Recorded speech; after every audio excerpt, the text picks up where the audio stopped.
এই সবাই আলহামদুলিল্লাহ বলো। এই তোমরা ছোটখাটো নিয়ামতের শুকরিয়া আদায় করবানি।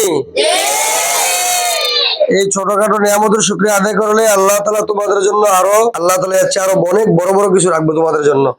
এই মাদ্রাসার সাবেক শিক্ষক হাফেজ মোহাম্মদ আব্দুর রহমান সাহেব তোমাদের জন্য একটা বাজেট করেছে, ছোটখাটো একটা বাজেট করেছে। এই বাজেটটা তোমাদেরকে যে আমি আজকে দিয়ে যেতেছি, তোমরা হুজুরের জন্য দোয়া করবা। কাজ করে আমাদের যে আগের যে হুজুর ছিল, এই হুজুর আজকে তোমাদের জন্য এই সাধারণ কিছু একটা ব্যবস্থা করেছে, ফলে হুজুরের জন্য দোয়া করবা। ভবিষ্যৎ কোনো কিছুর জন্য এটা করবো, এটার জন্য কি বলবা?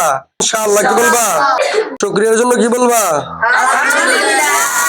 কাউকে যদি জিজ্ঞাসা করা হয় তুমি এই বিস্কিটটা খেয়েছো কিনা, যে ইনশাআল্লাহ খেয়েছি, ইনশাআল্লাহ বলবো নাকি আলহামদুলিল্লাহ খেয়েছি?